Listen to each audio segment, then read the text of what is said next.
चलो देखो अब स्टार्टिंग से।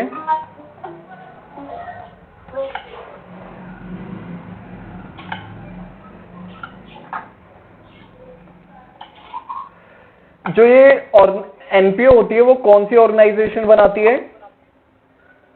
क्लब होगा तुम्हारा, हॉस्पिटल होगा भाई, लाइब्रेरीज आती है इसमें, स्कूल हो गए, रिलीजियस इंस्टीट्यूशन, चैरिटेबल इंस्टीट्यूशन आ जाएंगे, लिटरेरी सोसाइटीज आ जाएंगी हमारी, और जो लाइब्रेरीज होती हैं वो भी इसका पार्ट होती हैं।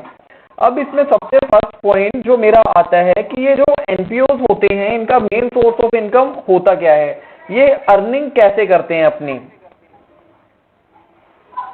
मेन सोर्स ऑफ इनकम जो होता है एनपीओज का वो होती है एक तो सब्सक्रिप्शन, जो इसके मेंबर्स होते हैं वो इसको सब्सक्रिप्शन देते हैं, दान और चंदा मिलता है इन्हें, चंदा मिलता है इन्हें।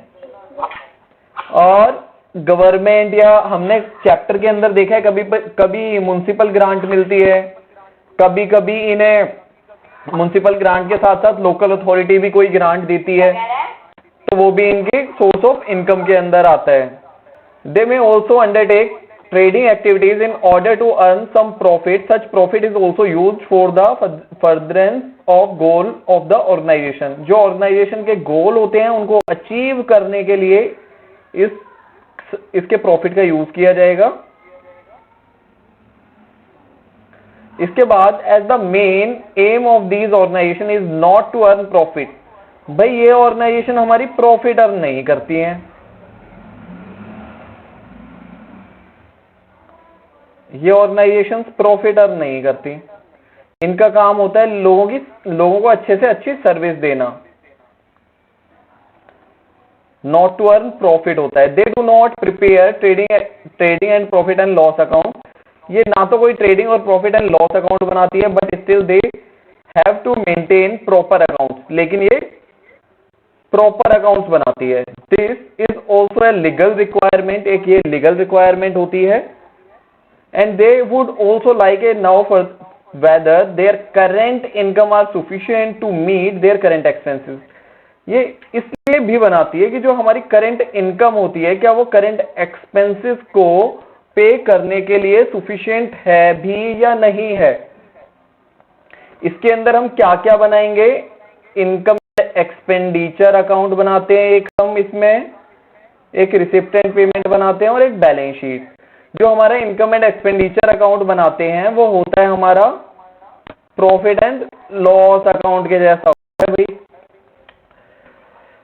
प्रॉफिट एंड जो हमारी प्रॉफिट ऑर्गेनाइजेशन होती थी वो बनाती थी प्रॉफिट एंड लॉस अकाउंट, जबकि एनपीओ क्या बनाते हैं हमारे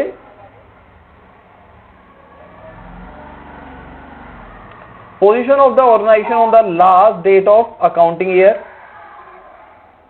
अब एक बार main aim is services. Such organization are set up to provide services to a specific group. इसका जो काम होता है वो सर्विस देना होता है एक स्पेसिफिक ग्रुप को।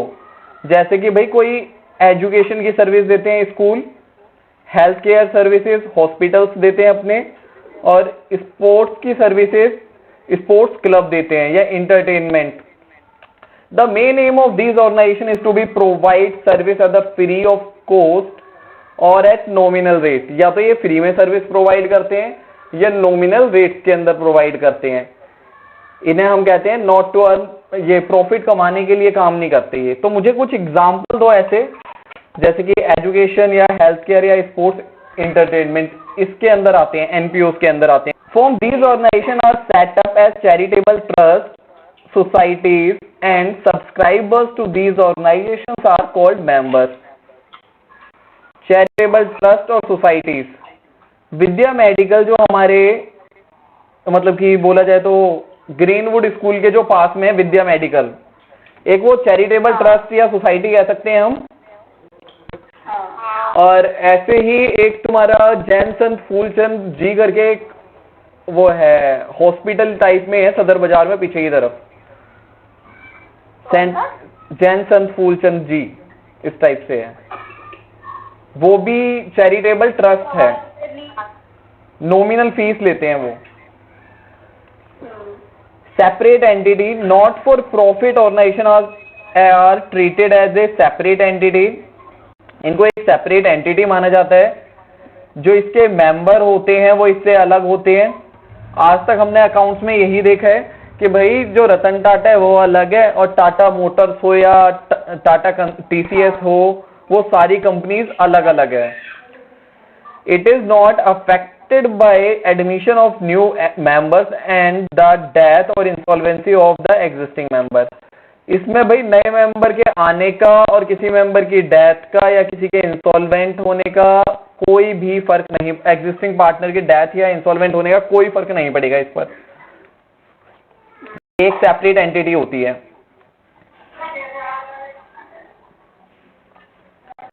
इसके बाद managed by elected member. These organizations are usually managed by a managing and executive committee elected by its member।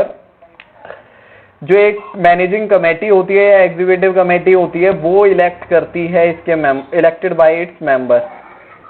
वो मेंबर्स जो होते हैं वो इलेक्ट करेंगे इन्हें। एक बार मेन सोर्स ऑफ इनकम एक बार दोबारा देख लेते हैं। एक हमारी सब्सक्रिप्शन होती है, डोनेशन होती है, financial assistance from government. Government क्योंकि हमें क्या देती है, ग्रांट देगी। इनकम फ्रॉम इन्वेस्टमेंट, अगर हम कुछ इन्वेस्ट करते हैं तो हमें बदले में मिलता है इंटरेस्ट, इनकम होती है हमारी इन्वेस्टमेंट से। Surplus not distributed among its member, जो भी हमारा प्रॉफिट होगा वो बांटा नहीं जाएगा इसके मेंबर में। Not distributed amongst member its member. Current year surplus in form of excess of income over expenditure. अगर मेरी करंट ईयर में इनकम जो है एक्सपेंडिचर से ज्यादा है तो वो मेंबर्स में डिस्ट्रीब्यूट नहीं करी जाएगी, वो ऐड करी जाती है कैपिटल फंड के अंदर। इसके बाद अकाउंट्स। दीज ऑर्गेनाइजेशंस ऑल्सो, हाँ बोल भाई प्रियांशु। क्या ऐड करी जाती है कैपिटल फंड में? सरप्लस को, जो ये सरप्लस हमारा निकलता है ना इनकम एंड एक्सपेंडिचर अकाउंट से, ये हम ऐड करते हैं कैपिटल फंड के अंदर। अगर डिफिसिट होगा तो वो लेस हो जाएगा। अच्छा, net profit not net loss है। हाँ ज्यादातर तो सरप्लस ही निकलता है। हाँ, मोस्टली क्वेश्चंस के अंदर। Account. These organization also have to maintain proper accounts to meet legal requirement and to exercise proper control over utilization of their fund। Accounts को ये किस लिए बनाते हैं, एक तो लीगल रिक्वायरमेंट को फुलफिल करने के लिए, और दूसरा ये चीज देखते हैं ये कि मेरे पास जो इनकम है, जो मेरे पास फंड है, क्या वो मेरी एक्सपेंसेस को कर भी पा रहे हैं, वो हो सफिशिएंट है उसे करने के लिए, नहीं है, कि कंट्रोल बना रहता है। कि अगर हम रिकॉर्ड करते हैं कोई भी चीज, जैसे कि मैंने सारे एक्सपेंसेस अपने रिकॉर्ड कर लिए इस मंथ के, तो अगले मंथ में अगर मैं देखूंगा कि भाई ये एक्सपेंसेस कम हो सकते हैं मेरे, तो मैं उनको कर सकता हूं, छोड़ सकता हूं। वो एक्सपेंसेस ऐसे होंगे जिन्हें मैं ना करूं नेक्स्ट मंथ के अंदर। Form of accounts. They prepare their financial statement at the end of each accounting year. ये हर साल के आखिर में बनाए जाते हैं। भाई अकाउंटिंग पीरियड क्या होता है मेरा, 1 अप्रैल टू 31 मार्च। तो ये अकाउंटिंग ईयर है हमारा, उस टाइम पीरियड पर बनाए जाते हैं ये। इसे फाइनेंशियल ईयर भी बोलते हैं अकाउंटिंग ईयर को। अगर कोई तुमसे पूछे कि फाइनेंशियल ईयर क्या होता है, तो अकाउंटिंग ईयर और फाइनेंशियल ईयर दोनों सेम होते हैं। In the form of receipt and payment account, income and expenditure account and a balance sheet. अब देखो इसके अंदर क्या क्या बनता है, receipt and payment account, income and expenditure account, और भाई बनती है बैलेंस शीट। हमने पूरे चैप्टर के अंदर दो चीजें बनाई है, एक तो बैलेंस शीट बनाई है और income and expenditure account. Receipt and payment account हमें गिवन होता था क्वेश्चन के अंदर।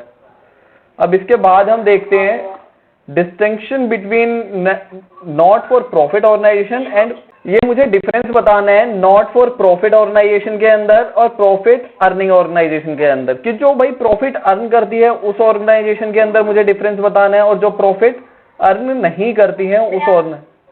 हाँ बोलो। ये तो कर लेंगे, आगे करा दो। चलो जल्दी जल्दी कर लेते हैं थोड़ा सा इसे। इनका प्राइमरी मोटिव होता है सर्विस देने का, इनका प्राइमरी मोटिव होगा सर्विस प्रोवाइड करने का। इनका होता है प्रॉफिट कमाने का primary motive. Do not maintain any capital account, जो हमारे नॉन फॉर प्रॉफिट ऑर्गेनाइजेशन होते हैं वो मेंटेन करते हैं कैपिटल फंड, और जबकि प्रॉफिट ऑर्गेनाइजेशन होते हैं वो मेंटेन करते हैं कैपिटल अकाउंट। इसके बाद फाइनेंशियल स्टेटमेंट, ये एक तो बनेंगे receipt and payment account, income and expenditure account और बैलेंस शीट। ये बनाते हैं हमारे manufacturing account, trading account, profit and loss account और बैलेंस शीट। ये तीनों अकाउंट हम सीख चुके हैं 11th क्लास के अंदर, ये हमने 12th क्लास के अंदर करे हैं। जो मैन्युफैक्चरिंग अकाउंट होता है वो ऑर्गेनाइजेशन बनाती है जो मैन्युफैक्चरिंग एक्टिविटीज में लगी होती हैं, कुछ ना कुछ वो बना रही होती हैं, वो करती हैं इसे maintain. Net result show by the income and expenditure account is either surplus और डेफिसिट। वो हमारा जो इनकम एंड एक्सपेंडिचर अकाउंट से जो नेट रिजल्ट निकलता है वो सरप्लस या डेफिसिट का निकलता है, जबकि यहाँ पर नेट प्रॉफिट या नेट लॉस का। डिस्ट्रीब्यूशन ऑफ प्रॉफिट सरप्लस और deficit is not distributed among its member, it is adjusted in capital fund. Profit organization surplus और deficit is not among distributed among its members. जो surplus और deficit होता है वो इसके members में distribute नहीं होगा, कैपिटल फंड के अंदर ट्रांसफर किया जाता है। ऐड हो जाएगा। और जो प्रॉफिट एंड लॉस होगा हमारा, जो वो जाता है हमारे मेंबर्स को डिस्ट्रीब्यूट होता है प्रॉफिट ऑर्गेनाइजेशन के अंदर। इसके बाद ये हमें पता है भाई क्या क्या मेंटेन करते हैं, ये कुछ नया नहीं है। एक तो receipt and payment account maintain करते हैं, income and expenditure account maintain करते हैं और बैलेंस शीट। इसके बाद रिसिप्ट एंड पेमेंट अकाउंट देखते हैं हम। जो receipt the account is merely A summary of the transaction of appearing the cash book. भाई ये एक समरी होती है कैश बुक की। कैश बुक में क्या करते थे? समरी। जो आएगा वो क्या होता था? डेबिट। जो जाएगा क्रेडिट। वो क्रेडिट। कि जैसे कि मैं सेल करता हूं तो पैसे आएंगे जाएंगे? आएंगे, तो उसे डेबिट करेंगे। अगर मैं परचेज करता हूं तो पैसे जाएंगे, उसे करेंगे credit. More than summary of cash book a certain period. ये एक सर्टेन पीरियड के लिए बनाया जाता है। Analyse classified suitable headings. और आगे तुम्हें इसमें याद जो रखना है वो ये है, हम रिसिप्ट एंड पेमेंट बनाते हैं end of the year. Cash book के जैसा होता है, बिल्कुल ठीक है। ऑल रिसिप्ट और पेमेंट आएगी हमारी are entered in cash book, are also entered in receipt and payment account. जो एंट्रीज मेरी कैश बुक के अंदर आया करती थी वो सारी ही entry receipt and payment account के अंदर आएंगी। Of course in a summary form, for example if a club receive subscription, भाई क्लब को सब्सक्रिप्शन मिली है फ्रॉम इट्स मेंबर और different date, they will be recorded in the cash book. Cash book के अंदर लिख देंगे भाई डिफरेंट डेट को रिसीव हो रही है, और क्रोनोलॉजिकली ऑर्डर के अंदर। Where as the receipt and payment account will contain total subscription. वहां पर जब मैं बनाया करता था कैश बुक तो वहां पर क्या डेट वाइज एंट्री करा करता था क्या? हाँ भैया। जबकि यहां पर टोटल सब्सक्रिप्शन लिखेंगे, यहां पर टोटल सब्सक्रिप्शन लिखेंगे। Any transaction which is not recorded in cash book, कोई भी ट्रांजेक्शन जो रिकॉर्ड नहीं करी गई है कैश बुक के अंदर, not be entered in receipt and payment account. जो मेरी एंट्री कैश बुक के अंदर नहीं आई है वो रिसिप्ट एंड पेमेंट अकाउंट में भी नहीं आई। ठीक है, चलो नेचर देखते हैं जल्दी से, जो कि तुम्हें याद है। नेचर ऑफ अकाउंट, जो रिसिप्ट एंड पेमेंट अकाउंट होता है हमारा,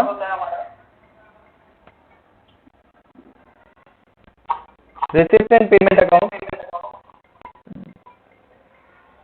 वॉइस डबल आ रही होगी शायद ना, एको आ रहा होगा।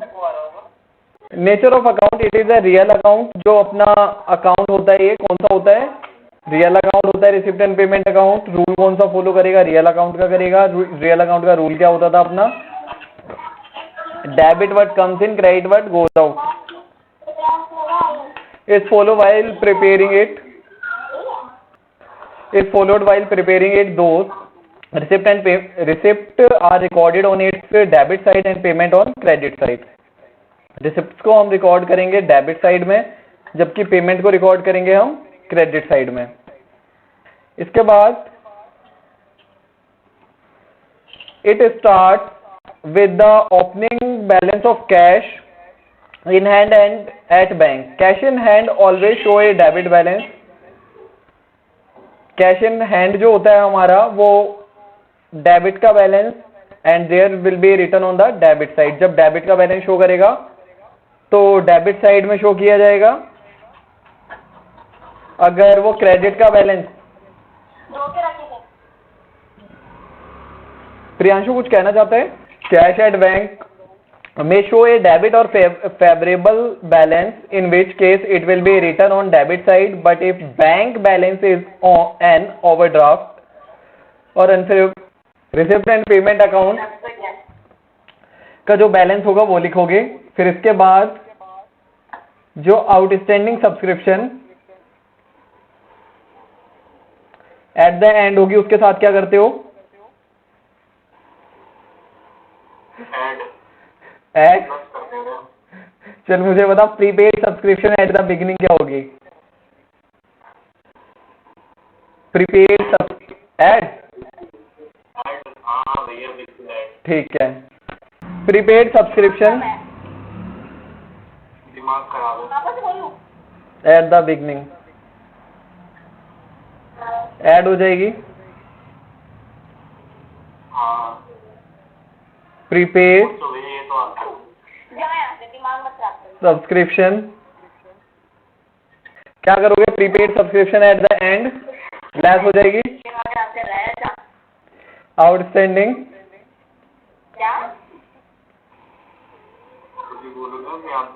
सब्सक्रिप्शन एट द बिगिनिंग क्या होगी भाई? लेस। अब बस मुझे ये प्रियांशु डॉली बताएगी। डॉली की आवाज आ रही है आज ज्यादा।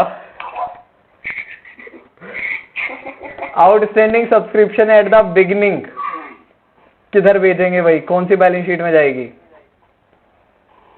क्या भैया, क्या भेजना है? Outstanding subscription at the end वाली, जिस पर मैंने अभी रेड कलर से करा है, ये कहाँ जाएगी? एंड वाली क्लोजिंग में। क्लोजिंग के बैलेंस शीट में किस तरफ? किस तरफ जाएगी भाई? किस असेट्स या लायबिलिटी साइड? किस side? Liability side. Liability side मुझसे पूछ रहे ना। असेट साइड नहीं भैया, साइड जाएगी। असेट साइड जाएगी। Liability asset side. और prepaid subscription at the beginning कहाँ जाएगी?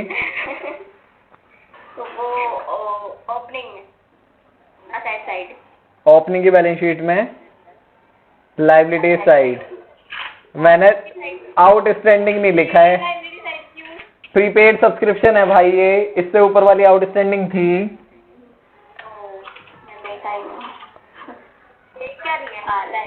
इसके बाद prepaid subscription at the end, ये कहाँ जाएगी? जरूर, मैं तो दिख रही हूँ तुझे। हाँ बताओ। Prepaid subscription at the end, prepaid subscription at the end क्या होगा इसका? लायबिलिटी क्लोजिंग की।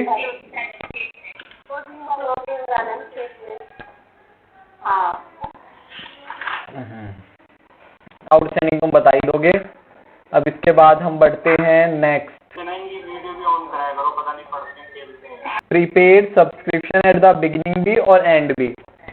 बिगिनिंग वाला जो आएगा ओपनिंग की बैलेंस शीट में आएगा, हाँ और क्लोजिंग वाला जो आएगा वो क्लोजिंग की बैलेंस शीट में आएगा। अमाउंट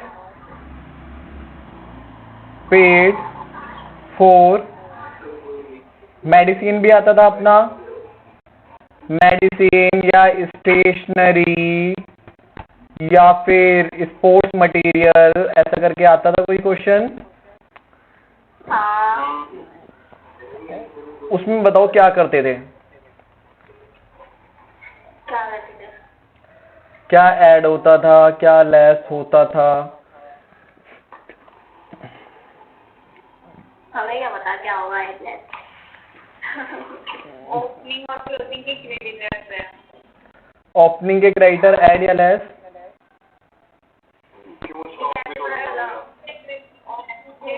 भैया स्टॉक भी तो होता था। आएगा, नीचे आएगा। ये दे रखा होगा भैया। हाँ, क्वेश्चन में गिवन होता है। इसके बाद ये करने के बाद ओपनिंग के क्रेडिटर, ओपनिंग के क्रेडिटर जो होते हैं वो लेस हो जाएंगे, क्लोजिंग के क्रेडिटर ऐड हो जाते हैं। ऐसा करने पर हमारे पास जो अमाउंट निकल के आएगा नीचे, उसे हम कहते हैं क्रेडिट परचेज मेडिसिन, क्योंकि मेडिसिन लेके चल रहे हैं हम, ठीक है। अगर क्वेश्चन में क्रेडिट कैश परचेज दे रखी है तो उसे तुम ऐड कर सकते हो। भाई हर किसी क्वेश्चन में गिवन नहीं है मुझे कैश परचेज, हाँ बिल्कुल टोटल परचेज आ जाती है। तो फिर जो टोटल आ जाएगी कैश और क्रेडिट को ऐड करने पर। भैया अगर यहाँ पे क्लोजिंग क्रेडिटर की जगह स्टॉक नहीं होता तो अभी करते हैं स्टॉक की कहानी, देख नीचे देख। ओपनिंग और क्लोजिंग का भाई स्टॉक है, ओपनिंग का स्टॉक और क्लोजिंग का स्टॉक। ओपनिंग का स्टॉक ऐड हो जाएगा और क्लोजिंग का लेस हो जाएगा। इसमें ओपनिंग स्टॉक ऐड क्यों हो रहा है और ऊपर वाले में क्लोजिंग क्रेडिटर ऐड क्यों हो रहे हैं? Rule of accounting. Current year के लेते हैं ना हम, कि देख कुछ स्टॉक हमारा जो क्लोजिंग में बच गया है, क्या वो अगले साल यूज होगा? और जो मेरा पिछले साल का बचा होगा कुछ स्टॉक, वो इस साल का ओपनिंग होगा, वो इस साल यूज होने वाला है। इस वजह से ओपनिंग स्टॉक ऐड किया जाता है और क्लोजिंग स्टॉक लेस किया जाता है। और इसके बाद क्रेडिटर के बारे में भी बताऊं, जो हमारे पिछले साल के कुछ क्रेडिटर होंगे, तो फिर भाई अब तो मुझे जो पेमेंट करनी होगी, अमाउंट पेड दे रखा है मुझे कि भाई इतने रुपए की मैंने पेमेंट कर दी क्रेडिटर को। इससे रिलेटेड मैंने तुम्हें एक अकाउंट भी बताया था, अगर तुम्हें याद होगा तो। बाय बैलेंस बीडी करके क्रेडिटर आ जाते थे यहाँ पर, टू बैलेंस सीडी करके क्रेडिटर आ जाते थे, टू बैंक करके मैं क्रेडिटर की पेमेंट कर देता था, यहां से मेरी क्रेडिट परचेज निकल जाती थी। इस टाइप से मैंने तुम्हें एक अकाउंट बताया था, वो 11th क्लास में भी बताया था मैंने। इनकम्प्लीट रिकॉर्ड में आया था 11th क्लास के अंदर, और 12th क्लास में भी करा है हमने ये। इससे हमने ज्यादा क्वेश्चन नहीं करे बस। हाँ, इसके बाद क्वेश्चन में तुम्हारे पास एडवांस के क्रेडिटर या एडवांस के सप्लायर हो सकते हैं, बिगिनिंग के और एंड के। तो जो सप्लायर होंगे उनके साथ क्या करते हो?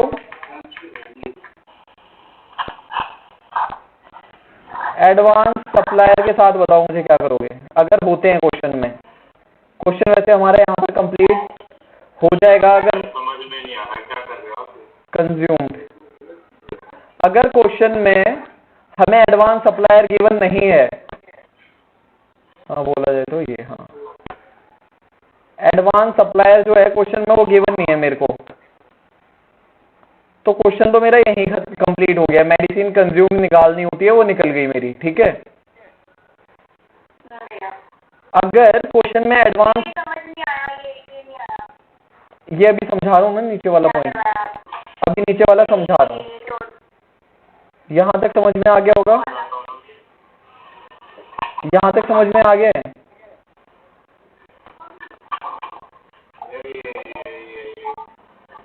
ओपनिंग और closing stock, opening stock add कर दोगे, क्लोजिंग लेस कर दोगे।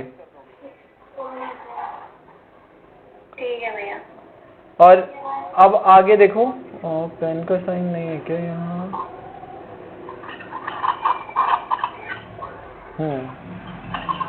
ठीक है, मजा नहीं आ रहा है। एडवांस सप्लायर, अभी नया जो चैप्टर स्टार्ट होगा ना, नए चैप्टर में आएगा अब मजा। एडवांस देखो, एडवांस सप्लायर जो हमारे ओपनिंग के जो एडवांस सप्लायर होंगे भाई, जिनको मैंने एडवांस में ही पेमेंट कर दी है, समय होने से पहले। होता है ना कभी कभार बिजनेस के अंदर पहले ही पेमेंट कर देते हैं, तो मेरे एडवांस सप्लायर होते हैं।